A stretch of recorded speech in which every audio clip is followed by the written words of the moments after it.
ഇപ്പോൾ ജോസ് കെ മാണി മാധ്യമങ്ങളെ കാണാൻ തത്സമയം.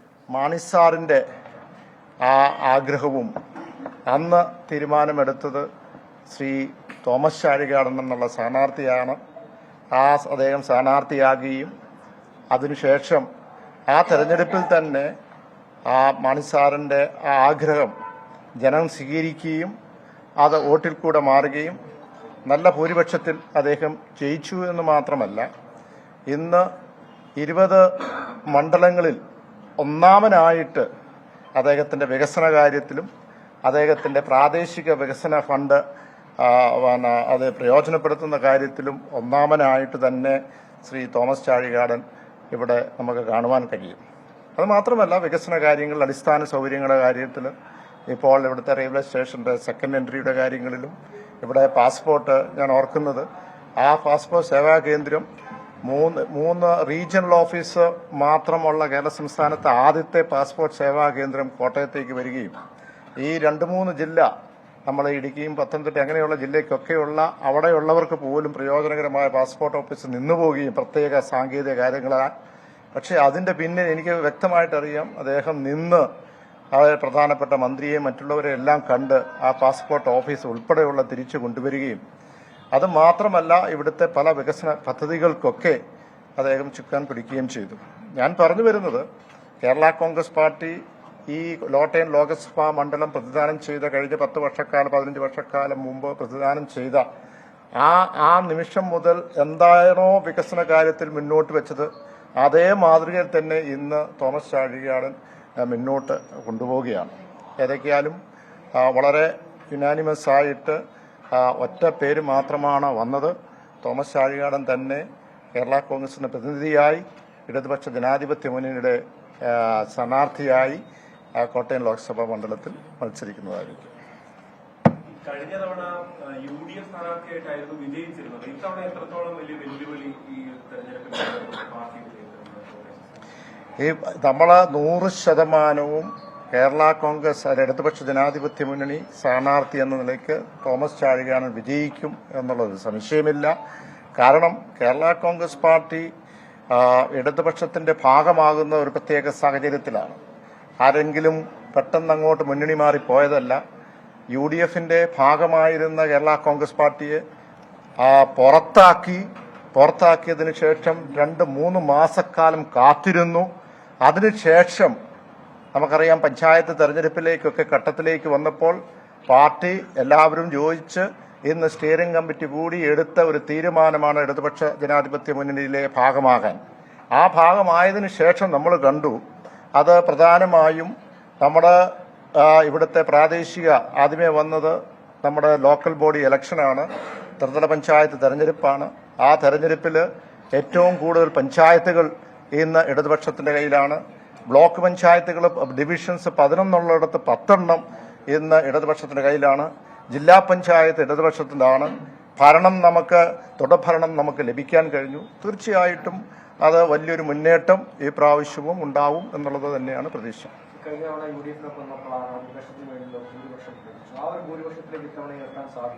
അല്ല, തീർച്ചയായിട്ടും ഞാനിവിടെ 2 കാര്യങ്ങളാണ്. ഒന്ന്, കഴിഞ്ഞ തെരഞ്ഞെടുപ്പ് കാലഘട്ടത്തിൽ ഉണ്ടായത് മാണി സാറിന്റെ ആ സ്വപ്നവും വികാരവും അത് തന്നെയാണ് തോമസ് ചാഴികാടൻ മുന്നോട്ട് കൊണ്ടുപോയത്. ഇവിടെ നമ്മൾ ഒരു തെരഞ്ഞെടുപ്പിലേക്ക് പോകുമ്പോൾ സംസ്ഥാനത്തുള്ള ഒരു തെരഞ്ഞെടുപ്പ് അല്ലെങ്കിൽ നിയമസഭാ തെരഞ്ഞെടുപ്പല്ല. ഇവിടെ ഒരു തെരഞ്ഞെടുപ്പ് എന്ന് പറയുന്ന രാജ്യത്തിന്റെ നിലനിൽപ്പിന് വേണ്ടിയിട്ടാണ്. ഇന്ന് കേന്ദ്രവുമായി ബന്ധപ്പെട്ടാണ്. നമ്മൾ പല കാര്യങ്ങളും ഇവിടെ നമുക്കറിയാം. കഴിഞ്ഞ ദിവസം അത് ചരിത്രത്തിൽ ആദ്യമായി ഒരു സംസ്ഥാനത്തിന്റെ മുഖ്യമന്ത്രിയും മുഴുവൻ മന്ത്രിമാരും ഒരു മുന്നണിയുടെ അല്ലെങ്കിൽ സർക്കാരിന്റെ MLAമാരും കേന്ദ്രത്തിൽ അവിടെ പോയി ഒരു ധർണ നടത്തുന്നു, അവിടെ ഒരു പോരാട്ടം നടത്തുന്നുണ്ടെങ്കിൽ എന്താണ് അതിന്റെ പിന്നിൽ കേരള സംസ്ഥാനത്തിനോട് ഇന്ന് കേന്ദ്രം കാണിക്കുന്ന സാമ്പത്തിക ഉപരോധം എന്തുകൊണ്ട് കാണിക്കുന്നു എന്ന് ചോദിച്ചാൽ മറ്റൊന്നുമല്ല, ഒരു രാഷ്ട്രീയ നേട്ടം ഇന്ന് കേന്ദ്രം ഭരിക്കുന്ന BJPക്ക് കേരളത്തിൽ ലഭിക്കുന്നില്ല. അങ്ങനെയാണെങ്കിൽ കേരളത്തെ പൂർണ്ണമായി വികസനത്തിൽ തകർത്ത് മുന്നോട്ട് കൊണ്ടുപോകുക എന്ന ലക്ഷ്യമാണ്. അപ്പോൾ നമുക്ക് ഇത് പ്രധാനമായി കേന്ദ്രമായിട്ടുള്ളൊരു പോരാട്ടമാണ്. തീർച്ചയായും മതേതരത്വവും ജനാധിപത്യവും ഏറ്റവും കൂടുതൽ, പ്രത്യേകിച്ച് മതേതരത്വം കാത്തു സംരക്ഷിക്കുവാൻ ആ പോരാട്ടത്തിൽ ഏറ്റവും കൂടുതൽ അതിന് ഫലപ്രദമായി നിന്നിട്ടുള്ളത് ഇടതുപക്ഷ ജനാധിപത്യ മുന്നണിയാണ്, LDF ആണ്. ആ നിലയ്ക്ക് നോക്കുമ്പോൾ ജനങ്ങൾക്കൊരു വിശ്വാസമുണ്ട്, ഇത് സംരക്ഷിച്ച് മുന്നോട്ട് പോകും. തീർച്ചയായും ഒരു നല്ല ഭൂരിപക്ഷം ജയിക്കാൻ കഴിയും. ഞങ്ങൾ അപ്പുറത്ത് ആരാ മത്സരിക്കുന്നതെന്നുള്ളതൊന്നും ഞങ്ങൾ നോക്കാറില്ല. നമുക്ക് ആ സീറ്റ് ലഭിച്ചു, ആ സീറ്റുമായിട്ട് മുന്നോട്ട് പോകും. ജനസേവനം നടത്തണം. നമ്മൾ ഉദ്ദേശിച്ച, നമ്മളെ സത്യസന്ധമായി കാര്യങ്ങൾ നടത്തി നമ്മുടെ ജനങ്ങൾക്ക് അവകാശപ്പെട്ട, അർഹതപ്പെട്ടത് നമുക്ക് അത് സംരക്ഷിച്ചുകൊണ്ട് മുന്നോട്ട് പോവുക എന്നുള്ളത് മാത്രമേ.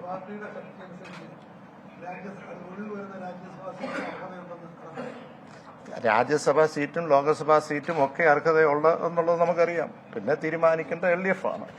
ഇവിടെ പലപ്പോഴും നമുക്കറിയാം, കഴിഞ്ഞ പ്രാവശ്യവും ഒരു തർക്കത്തിലേക്ക് വന്നത് എന്താണ്, മറുവശത്തുള്ള അല്ലെങ്കിൽ അവർ മത്സരിക്കാൻ പോകുന്നു എന്ന് പറയുന്നത്, എനിക്കറിഞ്ഞൂടെ ആരാന്ന്, മത്സരിക്കാൻ പോകുന്നു എന്ന് പറയുന്ന ഒരു രാഷ്ട്രീയ പ്രസ്ഥാനം കേരള കോൺഗ്രസിന്റെ നേതാവിന് മത്സരിക്കാൻ പറ്റില്ല എന്നുള്ളൂ. ഇപ്പോൾ അങ്ങനെ അവർക്ക് കിട്ടുകയാണെങ്കിൽ എല്ലാ സാഹചര്യവും ഉണ്ടല്ലോ അങ്ങനെ മത്സരിക്കാനൊക്കെ ഉണ്ട്. അല്ല, ഞാൻ അതിനകത്തൊരു യാതൊരു സംശയമില്ല, അർഹതയുണ്ട്. പക്ഷെ നമ്മളൊരു വഴക്കിന് പോകുന്നില്ല. കാരണം ഈ പറഞ്ഞ 16 LDF CPM സീറ്റുകളായിരുന്നു ഉണ്ടായിരുന്നത്. ഞങ്ങൾ LDFന്റെ ഭാഗമായതിനു ശേഷം അവിടെ CPM കോട്ടയം ലോക്സഭാ മണ്ഡലം വിട്ടുകൊടുക്കേണ്ടി വന്നു. അപ്പോൾ അത് 15 കുറഞ്ഞു. അപ്പോൾ അവർക്കും അവരുടേതായ അവര് വിട്ടുകൊടുത്തിട്ടുണ്ട്. അപ്പോൾ സാഹചര്യം അവർക്ക് അവരുടേതായ ബുദ്ധിമുട്ടുകളുണ്ട്. ഞങ്ങൾക്കത് മനസ്സിലാക്കുന്നു. അതുകൊണ്ട് തന്നെ ഞങ്ങളതിൽ സന്തുഷ്ടരായി പോകുന്നു.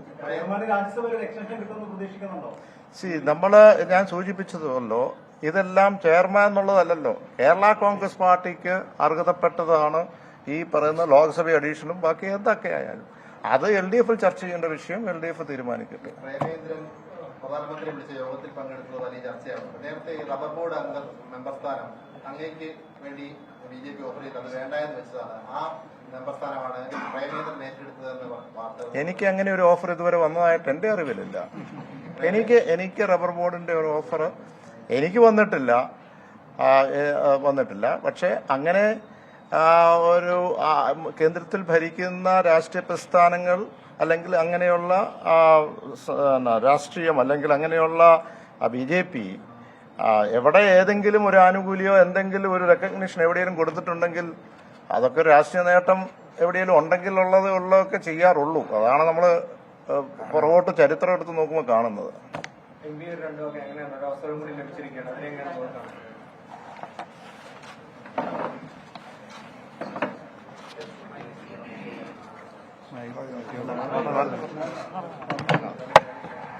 ഞാൻ ഒരു കാര്യം കൂടെ ഇതിന്റെ ഇടയ്ക്ക് നമുക്ക് സ്ഥാനാർത്ഥിയും അല്ലെങ്കിൽ ലോക്സഭയായിട്ട് ബന്ധപ്പെട്ടുള്ള ഇന്നിപ്പോൾ ഏറ്റവും കൂടുതൽ ചർച്ച ചെയ്യുന്ന വിഷയവും നാളേക്ക് എത്തിക്കൊണ്ടിരിക്കുന്ന വിഷയം വന്യമൃഗത്തിന്റെ വിഷയം ഇന്ന് വയനാട്ടിലുണ്ട്.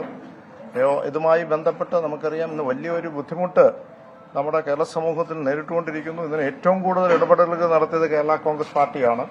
ഇതിനകത്ത് മറ്റൊന്നുമല്ല, ഇവിടെ സാധാരണ പറയാറുള്ളതുപോലെ തന്നെ 1972 ആ വന്യമൃഗ സംരക്ഷണ ബില്ലിൽ അതിന് ഭേദഗതി നടത്തണം എന്നുള്ളത് തന്നെയാണ് ഏറ്റവും പ്രധാനം. പക്ഷെ ഒന്നുള്ളത്, നമുക്ക് 1993 തൊട്ട് 2017 വരെയുള്ള കാലഘട്ടത്തിൽ ഏതാണ്ട് 20-25 വർഷ കാലഘട്ടത്തിൽ സെൻസസ് എടുത്തു നോക്കിയ ദേശീയ തലത്തിൽ 17% ആനകളുടെ ജനസംഖ്യ കൂടിയിരിക്കുന്നത് ദേശീയ തലത്തില്.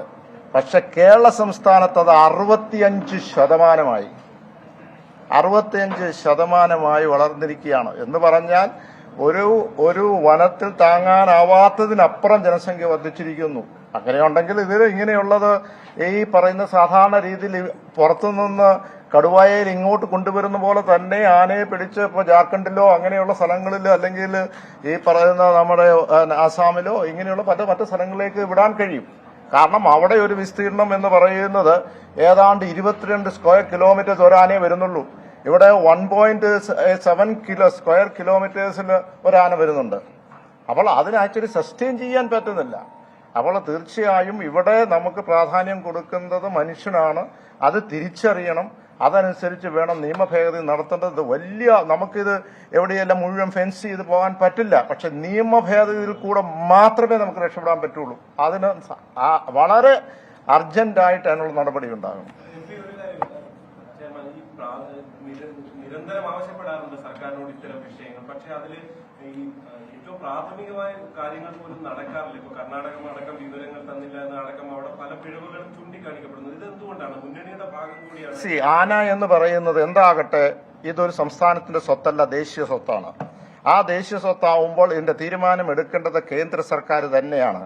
അതിനകത്ത് കേന്ദ്ര സർക്കാരാണ് ഇതുമായി ബന്ധപ്പെട്ടൊരു തീരുമാനമെടുത്ത് സംരക്ഷിക്കേണ്ടത്, ജനങ്ങളെ സംരക്ഷിക്കുന്ന നിയമ ഭേദഗതി നടത്തേണ്ടത്. ഇതിന്റെ ഗൗരവം ഇത്രയും ആയിട്ട് കേന്ദ്രത്തിന് മനസ്സിലാകുന്നില്ല എന്ന് പറയുമ്പോൾ എനിക്ക് അറിഞ്ഞുകൂടാ. വളരെ ഗൗരവത്തോടുകൂടി കാണേണ്ടതാണ്. ഇത് ഇപ്പോൾ ഇന്ന് വയനാട് സംസാരിക്കുന്നു. ഇന്നലെ ഞാൻ ചാലക്കുടിയിലുണ്ടായിരുന്നു.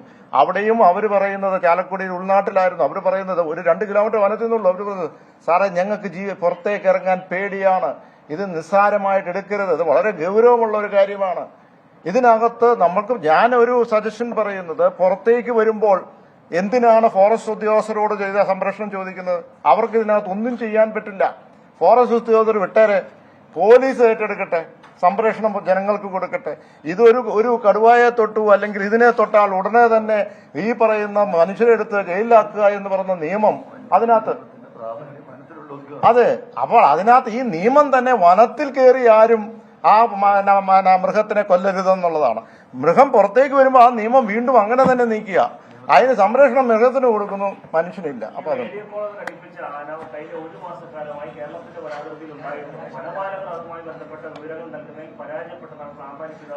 അല്ല, അതിന് മാനേജ്മെന്റ് ശരിയായിട്ട് പോയിട്ടില്ല. അത് വസ്തുതയാണ്. അല്ല, ഞാൻ പറയുന്നത് ഇതിപ്പോൾ കർണാടക അവിടെ പറയുന്നു, ഇപ്പോൾ അരിക്കൊമ്പനെ പിടിച്ച് അപ്പുറത്ത് വിട്ടു. അരിക്കൊമ്പൻ ഇപ്പൊ എങ്ങോട്ട് പോയെന്ന് നമുക്കറിയില്ല. ആ കോളറുണ്ട്. പക്ഷെ ഇത് എത്ര എഫക്റ്റീവ് ആണ്, ഇതിന്റെ മാനേജ്മെന്റ് ചുവനെ കൊണ്ടുപോകാൻ കഴിയുന്നില്ല എന്നുള്ളത് വസ്തുതയാണ്. വസ്തുതയായിട്ട് തന്നെ നമുക്ക് പറയണം. അത് ഏതെങ്കിലും മുന്നണിയോ അതൊന്നും നോക്കിയിട്ടില്ല. അത് ജനങ്ങളുടെ വിഷയം. ഇത് പരിഹരിച്ചേ പോകാൻ പറ്റുള്ളൂ.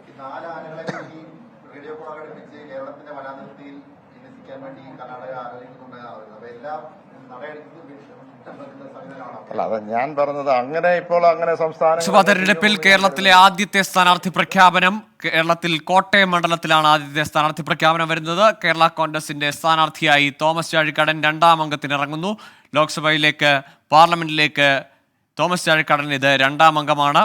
കേരള കോൺഗ്രസ് സ്ഥാനാർത്ഥിയെ പ്രഖ്യാപിച്ചിരിക്കുന്നു. ഹൈപ്പവർ കമ്മിറ്റിക്ക് ശേഷമാണ്.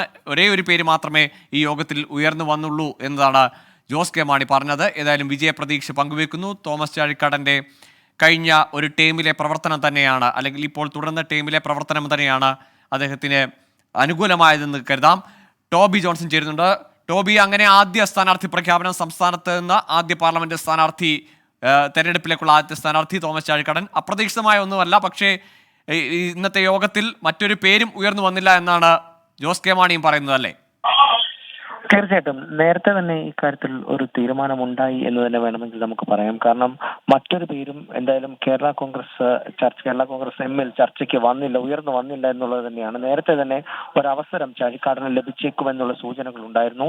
ഇതിന്റെ അടിസ്ഥാനത്തിൽ നേരത്തെ തന്നെ പ്രവർത്തനങ്ങളുമായി മുന്നോട്ട് പോകാൻ ചില നിർദ്ദേശങ്ങളും ചാഴിക്കാടന് ലഭിച്ചിരുന്നു. എന്തായാലും ഇന്ന് ശ്രീരംഗം കമ്മിറ്റിയും അതുപോലെ തന്നെ മറ്റേ സംസ്ഥാന കമ്മിറ്റിയും ചേർന്നാണ് ഈ ഒരു പ്രഖ്യാപനം ഇപ്പോൾ നടത്തിയിരിക്കുന്നത്. ജോസ് കെ മാണിയാണ് പ്രഖ്യാപനം നടത്തിയത്. കോട്ടയത്തെ സംസ്ഥാന കമ്മിറ്റി ഓഫീസിൽ വെച്ചായിരുന്നു പ്രഖ്യാപനം. എന്തായാലും കഴിഞ്ഞ 5 വർഷം നടത്തിയ പ്രവർത്തനങ്ങൾ വിലയിരുത്തൽ തന്നെയാണ് ഈ ഒരു പേരിലേക്ക് കേരള കോൺഗ്രസ് എത്തിയത് എന്നാണ് ജോസ് കെ മാണി പറഞ്ഞത്. അതുകൊണ്ട് തന്നെയാണ് അദ്ദേഹത്തിന് മറ്റൊരു അവസരം കൂടി നൽകിയിരിക്കുന്നത്. എന്തായാലും കേരളത്തിൽ നിന്നുള്ള ആദ്യത്തെ സ്ഥാനാർത്ഥി പ്രഖ്യാപനം എന്ന് വേണമെങ്കിൽ നമുക്കിത് പറയാം. കഴിഞ്ഞ ദിവസം LDF-ൽ 3 സീറ്റുകൾ ആവശ്യപ്പെട്ടുവെങ്കിലും അതിൽ 1 സീറ്റ് മാത്രമാണ് പാർട്ടിക്ക് ലഭിച്ചത്. അതിൽ ദുഃഖമൊന്നുമില്ല. അത് CPM-ന്റെ ബുദ്ധിമുട്ട് മനസ്സിലാക്കുന്നുണ്ട്. അതുകൊണ്ട് തന്നെ ഈ ഒരു സീറ്റിൽ വിജയിക്കാനുള്ള ഒരു നീക്കമാണ് നടത്തുന്നത്. അതിന്റെ ഭാഗമായി തന്നെയാണ് തോമസ് ചാഴിക്കാടനെ ഇപ്പോൾ സ്ഥാനാർത്ഥിയായിട്ട് പ്രഖ്യാപിച്ചതെന്നുമാണ് ജോസ് കെ മാണി പറഞ്ഞിരിക്കുന്നത്. ഗോകുൽ.